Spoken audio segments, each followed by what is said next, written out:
आपने फर्जी लोन के जाल में फंसकर अपनी कमाई, इज्जत और यहां तक कि आत्महत्या करने पर मजबूर होकर जान गंवाने वाले विक्टिम्स के किस्से सुने होंगे। लॉकडाउन के दौरान फर्जी लोन ऐप्स का मामला सबसे पहले जी बिजनेस ने उठाया और इस पर बड़ी कवरेज की। नाम था ऑपरेशन हफ्ता वसूली। इस पर सरकार ने कार्रवाई भी की, आरबीआई भी हरकत में आया, एजेंसीज भी जागी और कई लोगों को दबोचा गया। लेकिन फर्जी लोन ऐप्स का धंधा अभी भी चल रहा है और वो नए तेवर और कलेवर के साथ दोबारा सिर उठा चुका है।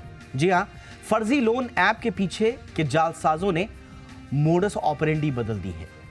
साइबर थ्रेट्स प्रेडिक्ट करने वाली एआई कंपनी क्लाउडसेक ने एक इन्वेस्टिगेशन किया जिसमें खुलासा हुआ कि फर्जी चाइनीज लोन ऐप ने लोगों की जिंदगी से खिलवाड़ का नया तरीका ढूंढ लिया है।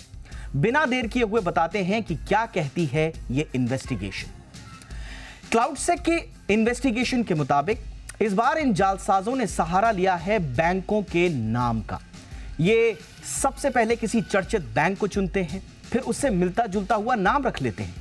यहां तक कि ठीक उसी बैंक के नाम की वेबसाइट भी बना लेते हैं और .com या .in की जगह .online रख लेते हैं। यानी अगर आप दीपक नाम का बैंक जानते हैं जिससे आप लोन लेना चाहते हैं, तो इसकी वेबसाइट अगर deepak.com है तो ये जालसाज deepak.com की जगह deepak.online के नाम से वेबसाइट बना लेंगे और आपको लगेगा कि ये बैंक की ही वेबसाइट है। इन्वेस्टिगेशन में पता लगा है कि छोटे बैंकों और कर्ज देने वाली कंपनियों के नाम का सहारा जालसाज इसलिए रख रहे हैं क्योंकि बड़े बैंकों की तो लगातार मॉनिटरिंग होती है, लेकिन छोटे बैंकों पर नजर नहीं होती। और यही नहीं, ज्यादातर मामलों में छोटे बैंकों को पता ही नहीं होता कि उनके नाम पर फ्रॉड हो रहा है। यह इन्वेस्टिगेशन मॉनिटरिंग में लापरवाही के इस लचर सिस्टम की कलई भी खोलती है। इन्वेस्टिगेशन में आगे खुलासा हुआ है कि ठगों ने वेबसाइट के साथ साथ फर्जी पेमेंट गेटवेज भी बना लिए हैं। पेमेंट गेटवेज दरअसल वो इंटरफेस होते हैं जिन पर पेमेंट्स की सारी इंफॉर्मेशन कलेक्ट होती है। ये एक तरह से बैंक, ग्राहक और कारोबारी के बीच का पुल है। लेकिन इस केस में कारोबारी चाइनीज फ्रॉड हैं जिन्होंने करीब 55 ऐसे ऐप्स बनाकर जालसाजी की। अब यह भी जान लीजिए कि इन्होंने फर्जी गेटवेज क्यों बनाए। तो इसके पीछे जी बिजनेस का ऑपरेशन हफ्ता वसूली का दबाव भी है, क्योंकि हमारे ऑपरेशन के बाद पेमेंट गेटवेज इजी बज, रेजर पे, कैश फ्री और पेटीएम में रखे गए लगभग 47 करोड़ रुपए के फंड को ईडी ने फ्रीज कर दिया था। यानी जालसाज सिस्टम की हर कमी को जानते हैं और उसी हिसाब से अपनी रणनीति भी बदल रहे हैं। अब यह भी जान लीजिए कि फर्जी बैंक नाम और फर्जी पेमेंट गेटवे से कैसे ये भोले भाले लोगों को अपने जाल में फंसाते हैं। तो जालसाजों के ऐसे कई फर्जी इंस्टेंट लोन ऐप्स हैं जिनका इन्होंने धुआंधार प्रचार किया। और अगर आप जरूरतमंद हैं और तो आपको लगेगा कि किसी जाने पहचाने बैंक से ही तो ये ऑफर आ रहा है, क्योंकि नाम लगभग सेम है। आप इसे सेफ समझकर सुविधाजनक भुगतान की शर्तों के लालच में आकर ऐप डाउनलोड कर लेंगे और शिकार फंसते ही आपकी पर्सनल डिटेल्स जालसाजों तक पहुंच जाएगी और बिल्कुल किसी लेजिटिमेट बैंक की तरह आपसे प्रोसेसिंग फीस के भुगतान की डिमांड की जाएगी। आमतौर पर यह 5% होती है और प्रोसेसिंग फीस मिलते ही जालसाज गायब हो जाएंगे और फिर कभी नजर नहीं आएंगे, न वो और ना उनकी वेबसाइट या ऐप। यहां गौर करने वाली बात यह है कि जालसाजी का यह सारा खेल फर्जी यूपीआई क्यूआर कोड के जरिए होता है। पेमेंट गेटवे न रजिस्टर्ड होते हैं और ना ही लाइसेंस्ड, और इस तरह एक मजबूत से दिखने वाले सिस्टम की नाक के नीचे आपकी गाढ़ी कमाई इन जालसाजों के पास चली जाती है। सवाल यह है कि इतना बड़ा सिस्टम इन्होंने खड़ा कैसे कर लिया और तमाम सिक्योरिटी चेक्स होने के बावजूद, निगरानी होने के बावजूद ये सिस्टम में खामियां कैसे ढूंढ रहे हैं, और अगर ये खामियां हैं तो इनको दूर कौन करेगा, कैसे करेगा। इस पर बात करने के लिए दो खास मेहमान इस वक्त हमारे साथ स्पर्श कुलश्रेष्ठ हैं हमारे साथ, जो कि सिक्योरिटी रिसर्चर हैं क्लाउडसेक के। ये वही कंपनी है जिन्होंने ये पूरी एनालिसिस की है। बहुत बहुत स्वागत है स्पर्श आपका हमारे शो पर। और हमारे साथ हैं सत्यम कुमार, जो कि फाउंडर हैं फेस के, यानी कि fintech association for consumer empowerment के। सत्यम जी, बहुत बहुत स्वागत है आपका भी। मैं शुरुआत स्पर्श आपसे करना चाहूंगा। ये बिल्कुल नया तरीका है। अब सबसे पहले तो ये समझाएं, ये फर्जी पेमेंट गेटवेज बना ले रहे हैं, लेकिन इनको ऑपरेट करने की इजाजत कैसे है? हमारे पास तो इतना रोबस्ट सिस्टम है आरबीआई का, निगरानी का, बैंक्स का। ऐसे ही कोई अपना पेमेंट गेटवे बना ले रहा है और ऐसे ही लोगों से पैसे ले रहा है? ओके, सो ये जैसा आपने बताया कि ये ना ही लीगल पेमेंट गेटवे है, ना ही ये रजिस्टर्ड पेमेंट गेटवे है। अब पेमेंट गेटवे क्या होता है? पेमेंट गेटवे, जैसा आपने बताया कि पेमेंट गेटवे बीच में बैठता है दो बिजनेसेस के, और वो पेमेंट इनेबल करता है। तो वैसे ही अगर आप हमारे यूपीआई को देखो, तो आप किसी शॉप पे जाते हो, आप क्यूआर कोड स्कैन करते हो एंड आप एक अकाउंट से दूसरे अकाउंट में पैसा ट्रांसफर कर सकते हो। तो इस क्यूआर कोड वाले फीचर को ये लोग एक्सप्लॉइट कर रहे हैं। ये कोई लेजिट पेमेंट गेटवेज नहीं है। ये डायनामिकली एक क्यूआर कोड जनरेट करते हैं जो आपको पेमेंट के टाइम पे दिखाया जाएगा, और उससे बस ये हमारे क्यूआर कोड वाले फीचर को एक्सप्लॉइट करके एक जगह से दूसरी जगह पेमेंट कर सकते हैं। दूसरी चीज़, जिन अकाउंट्स में ये पैसा जाता है, इनको हम बोलते हैं मनी म्यूल्स। अब मनी म्यूल वो अकाउंट होल्डर है जिसने अपना अकाउंट शेयर करने की परमिशन दी किसी को in return of a commission.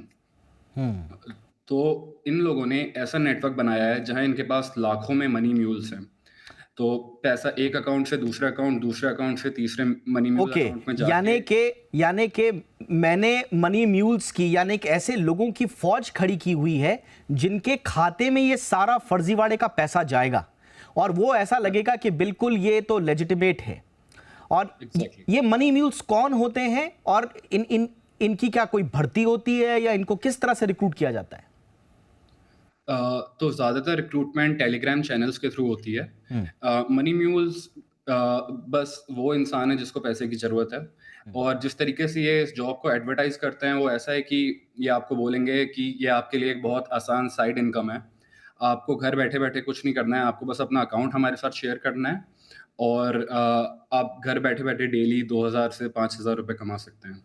लेकिन तो मैं इस मनी म्यूल लालच में हूं, आके काफ़ी मेरे लोग, अकाउंट में पैसा आ गया स्पर्श, तो ये जो चाइनीज ऐप वाले मेरे अकाउंट से पैसा निकालते कैसे हैं?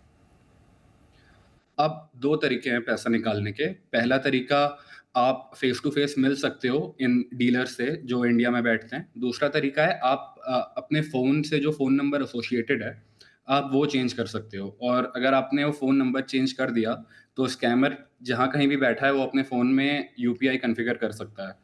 तो वो रिमोटली आपका अकाउंट कंट्रोल कर सकता है। वो ओके, अकाउंट जो उसका है भी नहीं, वो किसी तो और के अब आधार तो कार्ड से हमारे रजिस्टर्ड दर्शक है। समझ रहे होंगे कि हो क्या रहा है। देखिए, अब तक प्रॉब्लम ये आती थी कि पैसा जिस खाते में आ रहा है, कम से कम जांच एजेंसीज के पास एक क्लू होता था कि जिस खाते में पैसा जा रहा है हम उसको पकड़ें। लेकिन अब ये पैसा जिन खातों में जा रहा है ये भी ट्रैप्ड हैं। ये भी, और आपकी और हमारी तरह वो लोग हैं जो जरूरतमंद हैं, जो कि छोटी मोटी साइड इनकम के चक्कर में इनको अपना खाता सब कुछ दे देते हैं। तो अब आप समझिए, इस पूरे खेल में हमारे ही लोगों से फ्रॉड करवाया जा रहा है, हमारे ही लोगों से फ्रॉड हो रहा है, और वो भी एक फर्जी गेटवे के जरिए, पेमेंट गेटवे के जरिए। और जांच एजेंसीज के हाथ तो इस तरह से कुछ लगेगा नहीं। ये तो बहुत बड़ा फ्रॉड है सत्यम जी। ये हम बार बार कह रहे थे कि हमारा जो फिनटेक इकोसिस्टम है उसको अगर आपको आगे बढ़ाना है तो उसका नाम खराब करने वाले लोगों को आइडेंटिफाई कीजिए। लेकिन ये तो एक से बढ़कर एक मॉडस ऑपरेंडी में आ रहे हैं, क्या करें सर? नमस्कार दीपक जी। और ये लगातार एक मुहिम चल रही है। ऑलमोस्ट 2-2.5 साल से हम लोग लगातार एक नए नए तरीके से जो फ्रॉडलेंट तरीके पैदा किए जा रहे हैं, डिजाइन किए जा रहे हैं, उसमें हम लोग कंज्यूमर्स को लगातार अवेयर कर रहे हैं, रेगुलेटर्स को अवेयर कर रहे हैं। और इसकी जो एक सबसे बड़ी और अहम कदम जो हुआ, या जो वैलिडेशन हुआ, उस वैलिडेशन के हिसाब से देखेंगे तो कल ही जो गूगल ने मिनिस्ट्री ऑफ आईटी और बाकी रेगुलेटरी इकोसिस्टम को जो प्रेजेंटेशन दिया, उन्होंने उसमें रिकॉग्नाइज किया कि वो फेस के साथ काफी क्लोजली काम कर रहे हैं ताकि एंड्रॉयड ऐप एनवायरनमेंट में फ्रॉडलेंट ऐप नहीं रजिस्टर हो। बट ये पुलिसिंग का काम जो है हमेशा से लैग इफेक्ट में होता है दीपक जी। वो गलती होगी, उसके बाद पुलिस होगी, तो कहीं पे फ्रॉडलेंट वेबसाइट क्रिएट हो गया, कहीं फ्रॉडलेंट ऐप क्रिएट हो गया, उसके बाद उसकी पॉलिसिंग होती है और तब तक कुछ ना कुछ लोग उसमें फंस जाते हैं। तो अगर हम देखें तो नंबर ऑफ ऐप जो हुआ और क्वांटम ऑफ जो फ्रॉड है वो जरूर कम हुआ है अभी के सिचुएशन में देखें। अदरवाइज एक एक ऐप जो है करोड़ों करोड़ रुपए लेकर के भाग गए थे, और अभी तो मतलब अगर देखें तो 57 ऐप 59 ऐप चलते हैं, जी। और उसमें से जो अमाउंट है वो थोड़े से रिलेटिवली कम है। मतलब फ्रॉड तो 1 रुपए का भी फ्रॉड होता है, बट अमाउंट्स जो है रिलेटिवली कम है। तो ये जो सिचुएशन है, नई से नई जाल बिछाने का जो सिचुएशन है, ये इसको एक तरह से पेमेंट गेटवे बोलना एक फॉल्सिफाई करने जैसा है। ये एक्चुअली जैसा कि स्पर्श जी ने बताया, ये पेमेंट गेटवे नहीं है। ये क्यूआर कोड का QR code based UPI payment का फीचर है, जिसको कि इन्होंने एक्सप्लॉइट किया है। चूंकि इसमें पेमेंट प्रोसेस होता है, तो उसके लिहाजन इसको जरूर हम पेमेंट गेटवे बोल सकते हैं। बट जो पेमेंट गेटवे जो आरबीआई क्लासिफाइड एक टर्म है, और उसके तहत इसको हम पेमेंट गेटवे नहीं बोल सकते। बट सत्यम जी, मेरा सवाल सिर्फ इतना है, एक पेमेंट गेटवे इंडिया में ऑपरेट कैसे हो रहा है जबकि उसके होस्ट बैठे हुए चाइना में? और आप देखें कि हमारे बैंक्स के जो भी ट्रांजैक्शन हो रहा है वो कनेक्टेड तो बैंक से ही है। तो मैं एक बैंक को कैसे ये इजाजत दे रहा हूं कि वो अपना ट्रांजैक्शन एक इलीगल, एक अनलाइसेंस्ड, एक फर्जी गेटवे के थ्रू होने दें? तो यहाँ पे 2 लेवल का इशू चल रहा है दीपक जी। एक चल रहा है फ्रॉडलेंट अकाउंट खोलने के। सो केवाईसी जो है, अभी भी काफी सारे अकाउंट्स बैंकिंग सिस्टम में हैं जिसमें कि KYCs are not proper, KYC are compromised KYC. तो कई सारे अकाउंट तो वैसे भी होते हैं, जो हम म्यूल्स की बात कर रहे हैं, उनमें से कई सारे अकाउंट्स वैसे भी होते हैं जो कि एक ही आदमी ने अलग अलग मोबाइल नंबर से अलग अलग सिम कार्ड पे अलग अलग अकाउंट खोल करके रखे हैं, और उसको यूज करता है। एक ही आदमी मल्टीपल अकाउंट यूज करता है, या एक ही आदमी मल्टीपल केवाईसी प्रेजेंट करता है। तो एक तो वो सिचुएशन हो रहा है जिसमें कि बैंकिंग सिस्टम का जो केवाईसी जो है वो थोड़ा सा कहीं ना कहीं हम देखेंगे तो कॉम्प्रोमाइज है इस तरह के सिचुएशंस में। और सेकेंड जो है, जो हमने पहले भी बोला था कि ये जो यूपीआई में जो ये हॉट ट्रेलिंग जो है, ठीक है, जी, उसको हॉट ट्रेलिंग कहीं ना कहीं करना पड़ेगा इस मनी मूवमेंट को सिस्टम एब्सोल्युटली, में। जैसे बिल्कुल कि सत्यम जी, आपने सही बोला। ये इन्वेस्टिगेशन ये भी बताता है कि बड़े बैंक्स की तो आप मॉनिटरिंग कर रहे हैं ट्रांजैक्शंस की, लेकिन छोटे बैंक्स और छोटे लोन देने वाली कंपनीज की मॉनिटरिंग नहीं हो रही है। उनके नाम पर कोई डॉट ऑनलाइन लगाकर उनके नाम पर कोई फ्रॉड कर दे रहा है और बैंक को पता ही नहीं चल पा रहा है। ये तो बहुत बड़ी लापरवाही है। किस लेवल की ये है, किस स्तर की है, इसकी जांच तो होनी ही चाहिए। एक छोटे से ब्रेक के लिए मैं रुक रहा हूं। क्विकली हम समझने की कोशिश करेंगे कि इस इन्वेस्टिगेशन से पता क्या चलता है, सिस्टम में खामियां कहां कहां हैं, उनको पॉइंट आउट करेंगे और क्या किया जा सकता है, इस पर बात करेंगे छोटे से ब्रेक के बाद।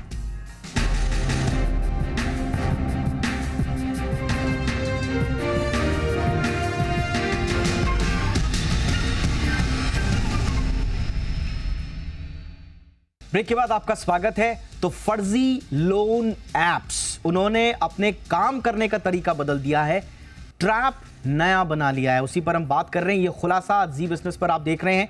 क्लाउडसेक ने एक इन्वेस्टिगेशन किया है और उसी के इर्द गिर्द हमारी ये रिपोर्ट।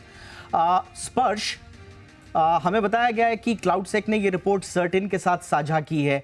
हम उम्मीद कर रहे हैं कि इस पर कुछ कड़े एक्शन होंगे, लेकिन टेक अवेज क्या हैं फाइनेंशियल इंस्टीट्यूशंस के लिए, रेगुलेटरी अथॉरिटीज़ के लिए, लॉ इन्फोर्समेंट एजेंसीज के लिए?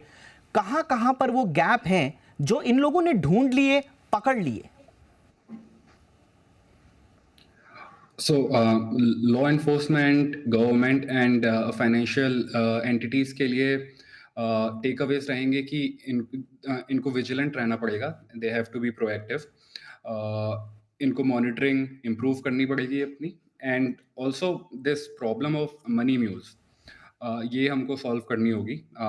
तो इसको सॉल्व करने के लिए अकाउंट ओपनिंग आज की डेट में जो बहुत आसान है इंडियन मार्केट में, इस पर थोड़े रिस्ट्रिक्शंस हमें लगाने होंगे।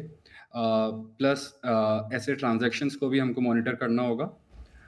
एंड जहाँ तक बात रही इंडिविजुअल सिक्योरिटी की, इंडिविजुअल्स को अपना बैंक अकाउंट ऐसे किसी के साथ शेयर नहीं करना चाहिए। इसके लिए हमको यूज़र अवेयरनेस पे काम करना होगा। इसके अलावा किसी भी थर्ड पार्टी ऐप स्टोर या किसी भी अनऑथराइज्ड ऐप स्टोर से ऐप कभी ना डाउनलोड करें। स्पर्श में हमेशा चाहूंगा आप या थोड़ा अगर सा बहुत ज़्यादा म्यूल अकाउंट्स पर जरूर बोलें, जो मनी म्यूल्स हैं।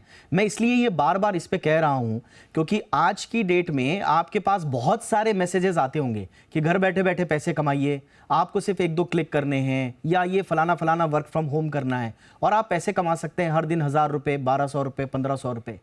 ये मनी म्यूल तो नहीं बन जाएंगे आप, ये ध्यान रखना है आपको। स्पर्श, वो लोग जो स्ट्रैप में फंस सकते हैं उनके लिए क्या टिप्स है? मनी म्यूल ना बनने के लिए आप अपने बस ओटीपी कहीं शेयर नहीं करना है बैंक का, और ना ही अपना बैंक अकाउंट नंबर और अपना card number, ATM pin, net banking का पासवर्ड किसी के साथ शेयर करना है। तो अगर आप बस ये चीज़ें अवॉइड करोगे तो आप मनी म्यूल नहीं बन पाओगे। एब्सोल्युटली, ये बहुत इंपॉर्टेंट पीस ऑफ इंफॉर्मेशन।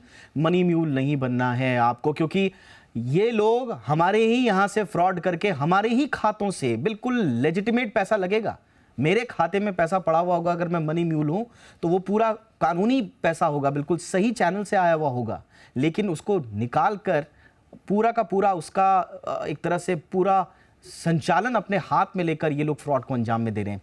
सत्यम जी, एक बड़ी खामी, अब मैं कहूं या प्रॉब्लम कहूं या लूप होल कहूं, बैंक का नाम इस्तेमाल कर देना। और छोटा मोटा अमाउंट नहीं है सर, ये लाखों में है ये अमाउंट जो बैंक का नाम इस्तेमाल करके फ्रॉड ले गए। ये कितना बड़ा प्रॉब्लम है और मॉनिटरिंग, किस लेवल पर मॉनिटरिंग में लापरवाही हो रही है?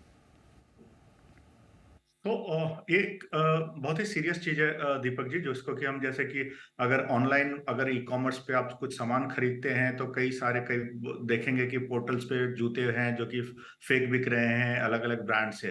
तो एकदम सिमिलर सिचुएशन है जहाँ पे कि बैंक की जो डिजिटल आइडेंटिटी है उसको रिक्रिएट किया गया है, उसकी चोरी की गई है, और उस क्रेडेंशियल जो कि इंस्टीट्यूशन ने over a period of time बनाया है उसका इस्तेमाल किया गया है ग्राहकों का ट्रस्ट जीतने के लिए।